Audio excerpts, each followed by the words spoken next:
a illustré avec les entreprises internationales qui viennent. Ils viennent comme ça, hein. Ils viennent comme ça, sans rien. Nous sommes déjà dans les activités commerciales, mais ils viennent, ils arrivent, ils s'installent, ils commencent les activités, et ils deviennent milliardaires. Nous sommes là. On se regarde, nous sommes là. Pourquoi? Parce qu'en venant, il sait que, en tout cas, je vais ramasser l'argent au Congo, ce pays, c'est un pays béni. Mais nous-mêmes qui sommes là, nous qui vivons là, nous qui sommes Congolais, non. On ne prend pas conscience de ce que nous sommes et de ce que nous avons. Alors que les gens se battent pour tout ce que nous avons là, tout ce que nous possédons là. On peut seulement renverser les rôles. Si cette richesse que Dieu a donnée au Congo, on donnait à X pays pour ne pas se citer. Je ne crois pas que les X pays seraient comme nous sommes aujourd'hui, nous Congolais, nos peuples congolais. Cette affaire n'attendra pas demain, c'est aujourd'hui que les choses doivent changer. Nous devons prendre conscience de ce que nous avons, ce que nous pouvons faire et ce qui nous attend si on ne fait rien en fait. Nous allons sacrifier de génération à génération et on va chanter l'hymne national dont béni, ça ne sera qu'une chanson, un slogan et ça ne changera rien en fait. Veuillez m'aider à passer à la partie, à la deuxième page, là où je vais chuter. Et tout ce que j'ai essayé d'énumérer, c'est dû à certains obstacles. Il y a les obstacles au développement économique de la RDC. S'il y avait beaucoup de temps, on pourrait bien rester ici parce que c'est ici où il y a le problème. Et tant qu'on trouve, nous ne détectons pas c'est quoi les problèmes, on peut donner les traitements en désordre, nous ne serons pas guéris de notre maladie d'inconscience. Mais par faute de temps, nous allons essayer de... Voilà. Il y en avait plusieurs points, on a essayé d'énumérer quelques 4. Le premier point parle de la fluctuation du prix des matières premières. Nous sommes un peu vulnérables. C'est possible, quand les cours du cuivre baissent, notre croissance s'effondre. Comment est-ce possible? La cause, c'est la fluctuation du prix des matières premières. Nous avons la pression et l'ingérence étrangère, l'exploitation illicite des ressources, les conflits géopolitiques. Donc, dans un pays, son économie n'est pas, plutôt, le climat d'affaires n'est pas stable. En tout cas, vous pouvez être riche comme nous le sommes, nous la RDC, l'économie ne sera jamais stable. Non, l'économie ne sera jamais stable. Je ne vois pas une entreprise qui va venir vouloir investir dans une région où il y a des conflits. Dans une région où il y a instabilité géopolitique, il y a des guerres à tout moment. Ça, c'est de l'ingérence étrangère.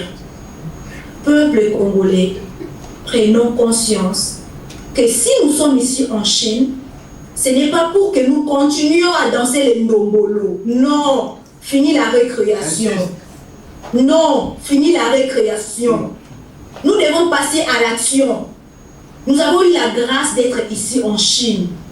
Car la Chine, 50 années passées, elle a partagé la même histoire que nous. Les Chinois sont humains que nous. Ils ne sont pas extra-humains que nous autres. Nous sommes tous humains. Mais c'est question de la prise de conscience, comme je l'ai dit plus tôt. Nous sommes en Chine, nous connaissons l'histoire de la Chine. Elle a presque une histoire similaire à la nôtre. Mais regardez, aujourd'hui, elle devient un exemple pour les nations. Pourquoi ne pas faire pareil? Pourquoi ne pas copier dans le bon? Nous avons décidé de commencer par ces panels pour parler des choses qui font défaut au développement de notre pays, jusqu'à ce que nous ayons entendu, jusqu'à ce que les choses changent. Parce que je ne me vois pas chercher là et je ne fais rien pour mon pays, je ne sers à rien alors. C'est pareil pour vous et moi, nous sommes ici en Chine pour résoudre ne fût-ce qu'un problème dans notre nation. Nous avons la mauvaise politique et gestion de l'État sur les entreprises locales. J'ai donné l'exemple des entreprises internationales. Si au lieu de payer un document à 100 000 francs congolais, À cause de ces relations, ils payent à 50 000 francs. Moi, je suis une entreprise locale, je n'ai pas de relation parce que je ne suis pas favorisée. Je paye les documents à 100 000 francs comme il le faut. Ça va influencer le prix des biens que je suis en train de vendre. Il y aura la différence sur le prix des biens. Vous verrez que les Libanais, les je sais pas, Chinois, les qui, leurs articles, ils vendent leurs articles à des prix très bas par rapport à nous. Et demain, après une année, 2 ans, moi je vais fermer. Parce que je ne saurais plus supporter la charge des taxes, des loyers, payer le personnel. Alors que cette personne, s'il vend à ces prix, c'est parce qu'il est en train d'appliquer de l'économie informelle. On doit arrêter ça. Nous devons mettre point à cette maladie. Le dernier point pour ne pas monopoliser la parole, c'est la mauvaise gestion et le politique inadapté de l'État congolais. Ces politiques ont eu des conséquences majeures sur la santé des entreprises locales, en particulier celles de portefeuille public. Nous l'avons dit, nous devons changer notre façon de gérer ces beaux pays. Nous devons un peu être conscients et poser de bons actes au bon moment.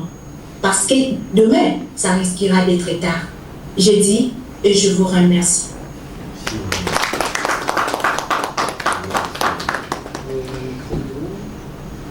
Alors, merci beaucoup. Merci beaucoup.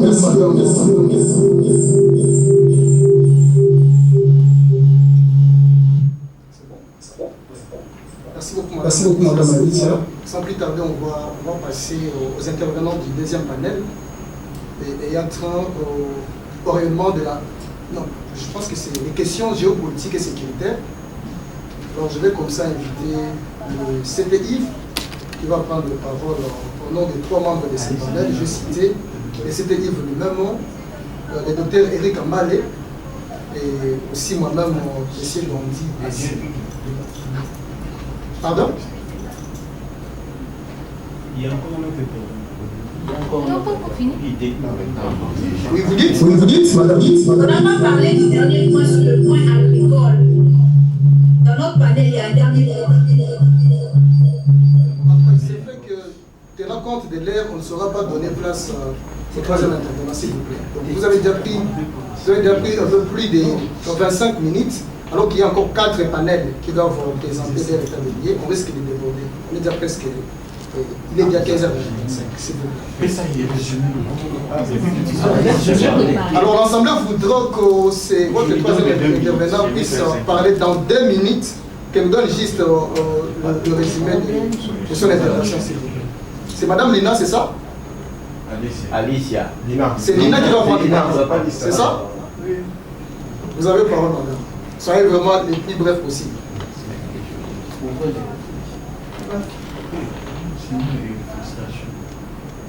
Je suis chef des travaux à l'université de Kikwit. Je suis doctorante à l'Académie chinoise des sciences agricoles. Dans ma partie, je vais intervenir sur les questions agricoles pour le rayonnement économique de notre pays. Nous savons tous que notre pays possède un potentiel agricole redoutable, qui pouvait nourrir toute la population congolaise, qui pouvait nourrir l'Afrique et même le monde entier. Mais malheureusement, seulement 10% de ces potentiels est exploité actuellement. Et puis la population sombre dans la faim, la pauvreté, la malnutrition et l'insécurité alimentaire. Et en parlant de tout ça, nous allons chercher les causes. Les causes qui font que l'agriculture dans notre pays ne soit pas développée.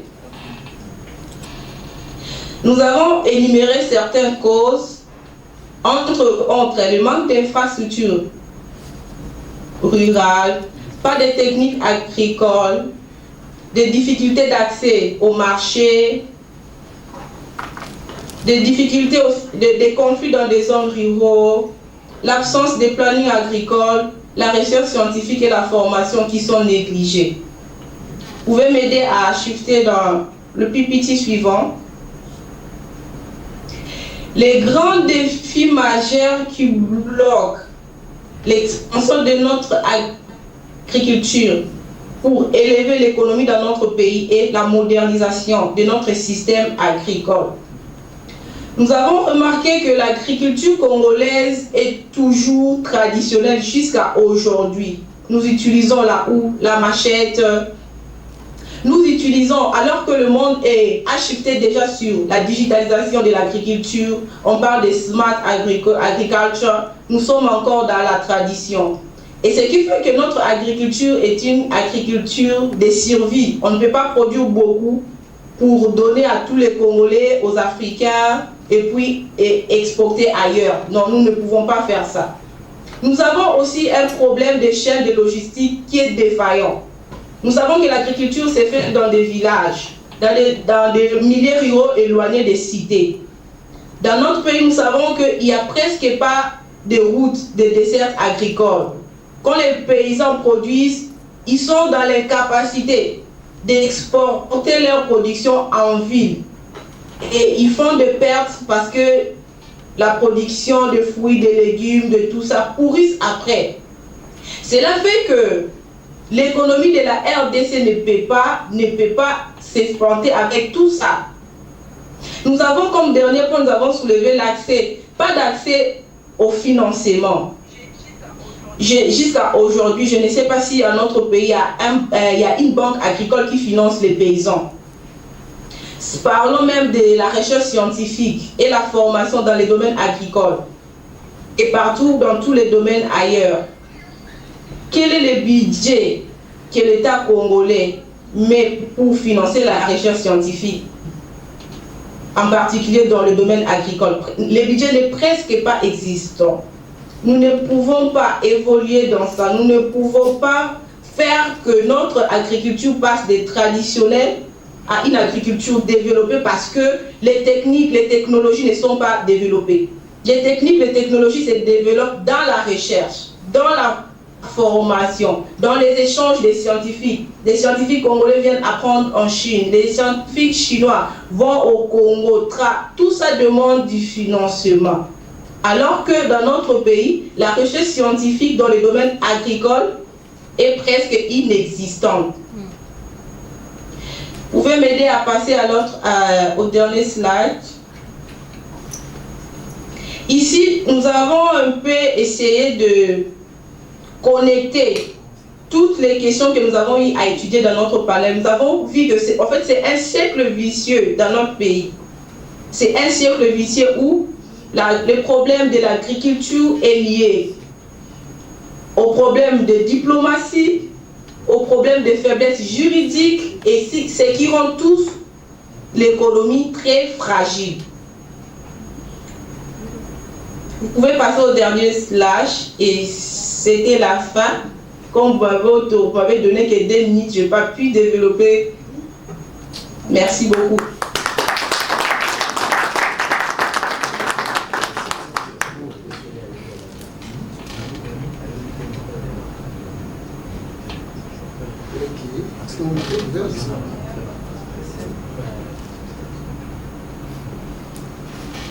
Alors, merci beaucoup, Madame Lina, pour le respect du temps surtout. Alors, je vais comme ça inviter les CPI très rapidement pour ce qui est des deuxième panel intitulé les questions géopolitiques et sanitaires et sécuritaires et régionales. Merci beaucoup.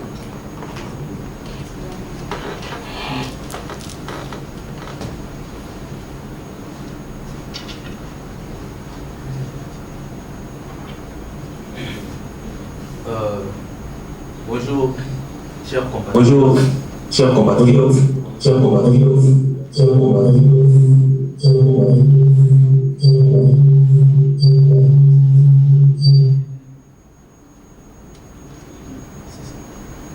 Merci beaucoup, Président Dandy et modérateur de ce jour, pour la parole. Notre thème porte sur les questions géostratégiques et sécuritaires. Ce panel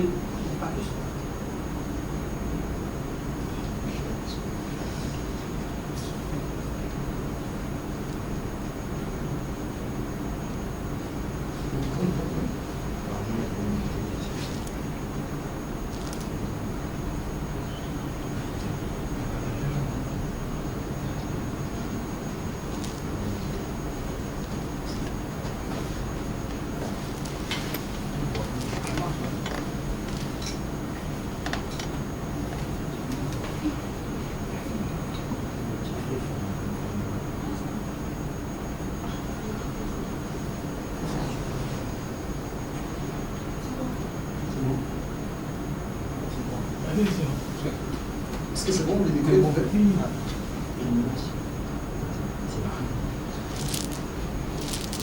Nous étions en train de dire que notre panel porte sur les questions géopolitiques et sécuritaires. Dans ce panel, il y a 3 personnes. Il y a d'abord M. Dandi Assina, qui est assistant à l'université de Kinshasa. Il y a M. Eric Kambale, qui est un grand chercheur sur des questions de géostratégie et sécuritaire. Il est aussi doctorant en politique internationale, en relations internationales. Et puis il y a votre humble serviteur, moi-même. Je suis également chercheur sur les questions géopolitiques et stratégiques et chef de travaux à l'université de Kinshasa, en sciences politiques. Ce panel a voulu commencer par revoir des questions réparties sur essentiellement 3 grands points. Il y a l'introduction, il y a le développement et puis il y a la conclusion. Au niveau de l'introduction, nous avons fait une sorte de récapitulation sur l'histoire de notre pays. Et nous avons remarqué que depuis 1885, à l'issue de la conférence de Berlin, la République démocratique du Congo était déjà au centre des enjeux géopolitiques et géostratégiques mondiaux.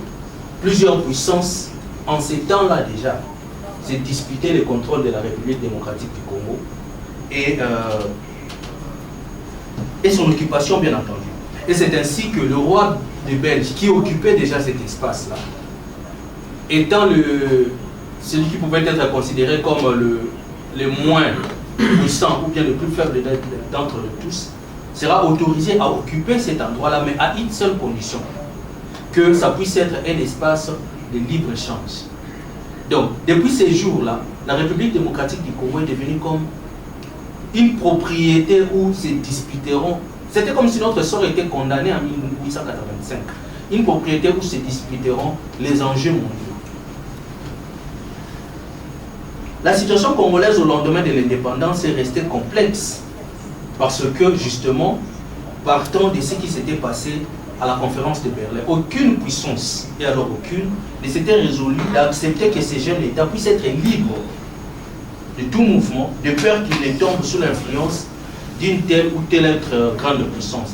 Dans un monde confronté, encore hier, à la guerre froide et des guerres par procuration entre proxys, et nous avons vu dans l'évolution de l'histoire de l'humanité, certaines guerres qui étaient plutôt des guerres d'arrière-garde, mais dont c'était des pays qui se battaient, mais c'était plutôt les puissances.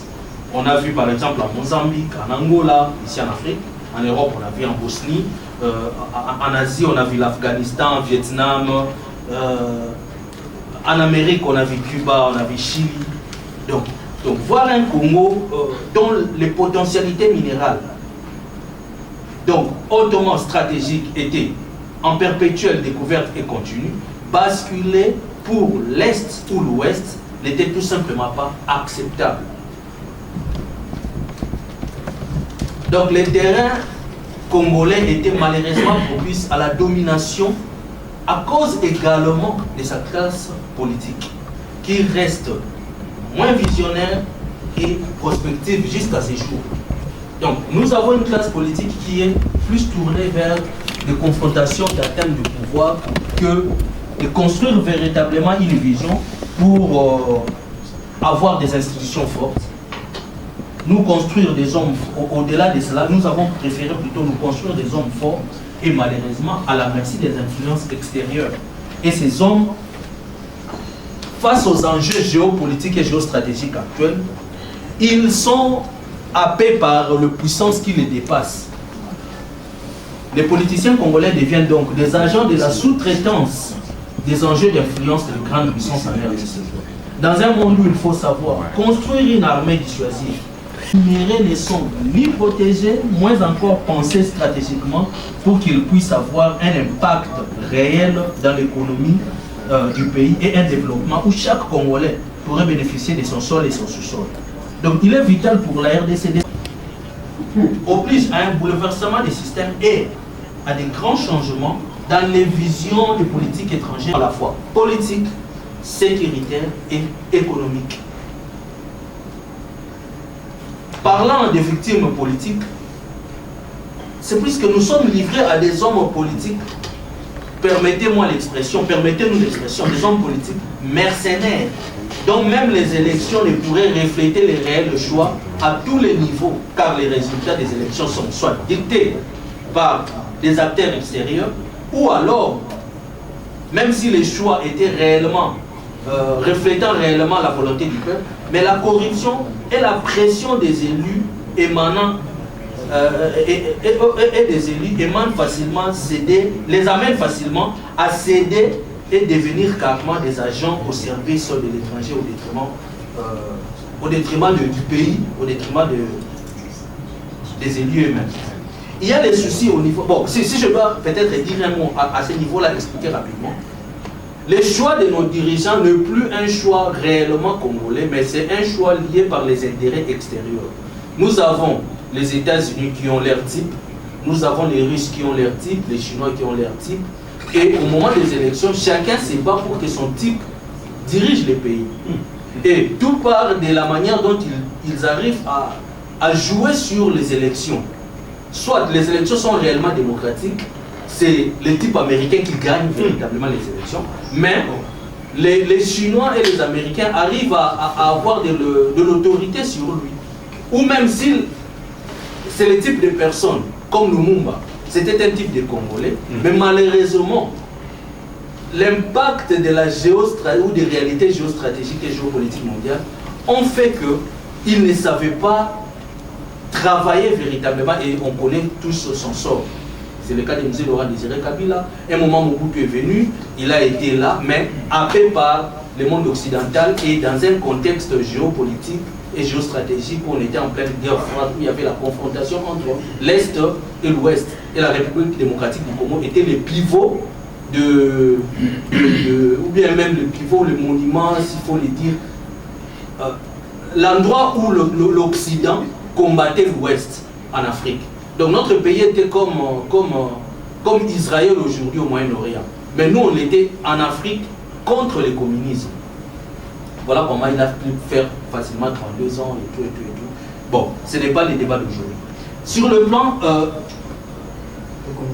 plan économique, nous pouvons remarquer que les circuits commerciaux liés à l'exploitation artisanale est illégal au niveau de notre pays. Tout simplement parce qu'au niveau économique, la diplomatie économique fait défaut. Nous ne savons pas construire une véritable économie assise sur une vision à long terme.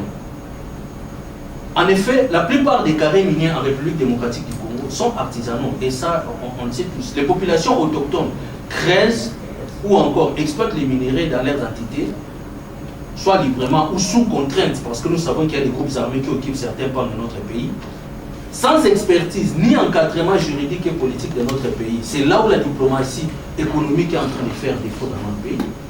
Ces compatriotes sont livrés à eux-mêmes face aux réalités de la géopolitique et de la géostratégie mondiale. Ils sont contraints de vendre auprès des pays qui pourtant tirent en arrière-plan les ficelles de notre sous-développement. Une situation frustrante, d'autant plus qu'elle apparaît comme un cercle vicieux quand on ajoute le comportement des politiciens censés veiller aux intérêts du pays, mais eux-mêmes étant désobligés de la dynamique des grandes puissances. Tout à l'heure, le panel qui venait de suivre parlait justement des faiblesses qu'il y avait au niveau du pays où on ne sait pas avoir des politiques réelles. Non, ce n'est pas que les gens ne sont pas intelligents, mais les gens sont face à une réalité. Il sait que 1 plus 1 égale à 2, mais derrière lui, il a un couteau. Il a une arme pointée sur lui. Tu dois dire 1 plus 1 égale à 5. Il ne peut pas dire autrement, sinon il est mort. They are going to kill him.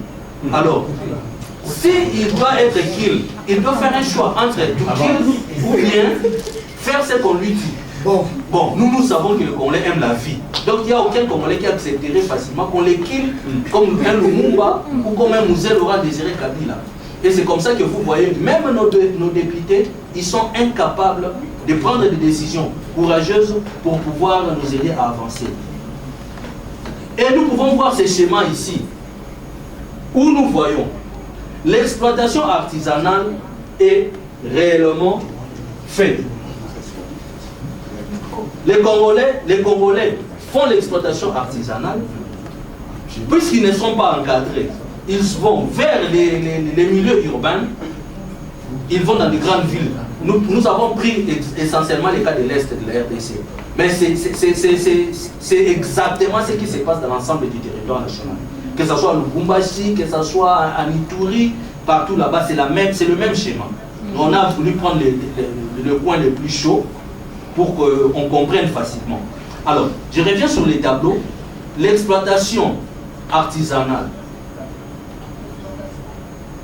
Ils vont vers le comptoir qui sont dans des grandes villes de leurs entités, par exemple les provinces. Par exemple, ils vont à Butembo, ils vont à Goma, ou bien ils vont à Bukavu, ou alors au Vira. Et de là, très naturellement, ça traverse en Ouganda, ça traverse au Rwanda et au Burundi. Avec comme conséquence que ces minéraux-là, au lieu d'être étiquetés congolais, ils deviennent des minéraux des Rwandais, ils deviennent des minéraux des Ougandais, ils deviennent des minéraux des Burundais. Eux qui n'ont pas ça, donc ils n'ont même pas une goutte de cobalt dans leur sous-sol, mais ils deviennent premier exportateur mondial du cobalt. Le cobalt sort de la RDC, va dans les grandes villes de notre pays, sans circuit, puisque d'ailleurs le premier panel avait parlé du secteur informel. Tout est informel, sans réelle diplomatie économique. Donc elle sort comme ça de notre pays, entre dans ces pays-là, et ce sont ces pays qui bénéficient malheureusement et vont vers les marchés mondiaux pour vendre ces minéraux à moindre coût, et nous n'en bénéficions pas. C'est ainsi que souvent ces pays deviennent, comme je venais de le dire, les premiers producteurs mondiaux de ces minéraux alors qu'ils n'en disposent pas. En conclusion,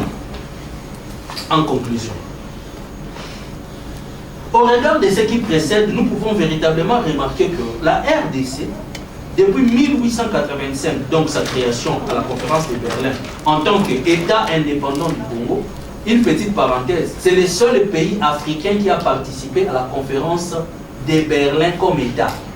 Donc souvent les gens ne mettent pas l'accent sur ça, même notre histoire, moi j'ai découvert ça. Nous avons participé en tant qu'acteurs à la conférence de Berlin en 1885. On n'est pas n'importe qui. S'il n'y avait pas un pays africain, la RDC était là. Parce que ouvert sous le roi Léopold. Alors, parlant de notre évolution, donc, la création en tant qu'État indépendant à la conférence de Berlin, puis on est devenu une colonie de la Belgique en 1908 et indépendant depuis 1930, depuis 1960, le 30 juin, jusqu'à ces jours. La République démocratique du Congo donc, reste au centre des confrontations mondiales entre les puissances et forces régionales diverses. Qui contrôle la République démocratique du Congo, contrôle le monde. Je répète pour bien se faire entendre. Qui contrôle la République démocratique du Congo, contrôle le monde. Même ce qui se passe aujourd'hui, s'il faut ouvrir une petite parenthèse, ce qui se passe aujourd'hui entre l'Iran, tout ça, il faut bien regarder ça. Nous sommes concernés. Les missiles iraniens utilisent les minéraux congolais pour cette technologie-là. Cette affirmation se manifeste, donc l'affirmation qui dit que qui contrôle le Congo contrôle le monde, cette affirmation se manifeste par une rivalité acharnée entre grandes puissances existantes. Ainsi, comme le souligne M. Bernard Nadoulek, que le choc des civilisations n'aura pas lieu, mais la guerre des ressources a commencé. Il est donc important de souligner que la motivation principale de toutes les guerres modernes est d'ordre économique ou géopolitique, malgré toutes les narratives justifiant les guerres par le politique et scientifique au service de la politique. L'accès et le contrôle des minéraux stratégiques de la RDC attirent la convoitise. La RDC, tout simplement, puisque elle est une réponse à la problématique de la transition énergétique. Mesdames et messieurs, voilà ce que nous avons à partager. Je vous remercie.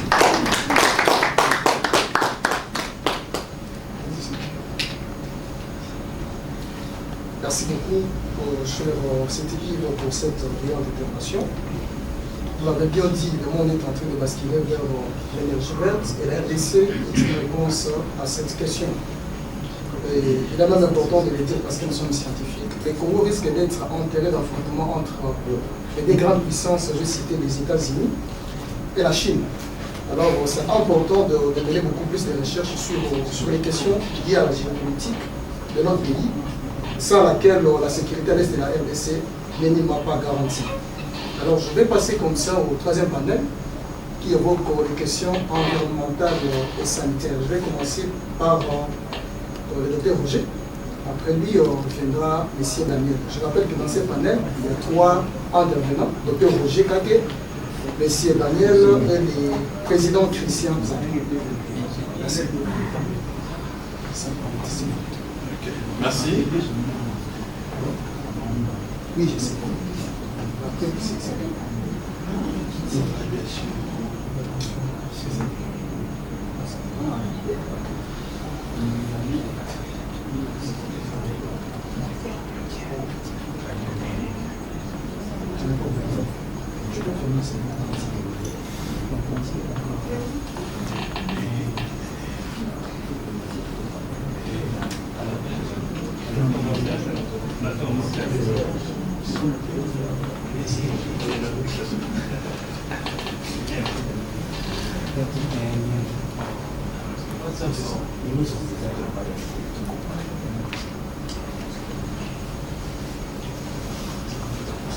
Voilà, merci.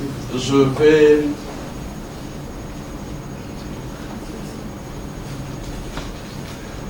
vais essayer de parler de l'évolution et des défis du système de santé en République démocratique du Congo en faisant une analyse critique de la période coloniale jusqu'à ces jours. Le système de santé en République démocratique du Congo a connu une trajectoire très complexe, marquée par de périodes de progrès et des déclins, influencés par des facteurs politiques et socio-économiques. Signalons qu'avant l'indépendance, le système de santé en République démocratique du Congo était un système très bien structuré et d'ailleurs ce qui impactait aussi au niveau de l'Afrique. Déjà avant l'indépendance, nous avions déjà quelques cliniques universitaires à Kisangani, à Lubumbashi et à Kinshasa. Sauf que ce système de santé était inégalitaire parce qu'il était réservé spécifiquement à un groupe de colons et aussi une minorité de Congolais qu'on appelait les évolués. Et là, la médecine préventive était peu développée avec des soins qui étaient centrés sur les maladies infectieuses parasitaires spécifiquement pour les Européens. De 1960 à 80, c'est une période d'espoir et des illusions.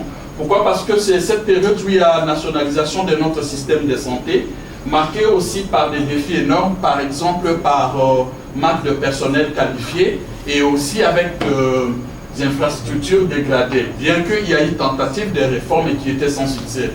De 1990 à 2001, nous savons tous que c'était une période de conflit où il y a eu destruction massive des infrastructures de notre système de santé, même s'il y a eu tentative de réponse internationale qui a été limitée. De 2000 ans jusqu'à ces jours, notre système de santé est vraiment fragmenté et dépend souvent de l'aide internationale, avec des défis persistants, dont le sous-financement et aussi pénurie de personnel, donc le personnel soignant dans certains coins de notre pays, avec accès limité aux soins dans certains coins de notre pays, mais aussi notre écosystème, notre environnement nous expose à avoir plusieurs séquences, plusieurs épidémies et aussi nos infrastructures qui sont détruites. Certainement, il y a des initiatives au niveau national avec des programmes de santé, mais avec des résultats vraiment très mitigés. Voilà comment s'organise notre structure de santé. Au niveau administratif, c'est le ministre qui définit la politique sanitaire. Cette politique est défendue au niveau de province par les divisions provinciales de santé. Et les différentes divisions provinciales de santé ont décentralisé leur pouvoir au niveau de zone de santé qui est l'unité opérationnelle. Du point de vue soins, notre système de santé est pyramidal. Donc le niveau primaire, c'est le structure de santé, le centre de santé, le poste de santé, où il y a des prises en charge de tout ce qui est de routine, mais aussi en dehors de routine, c'est là aussi se passent les vaccinations et autres.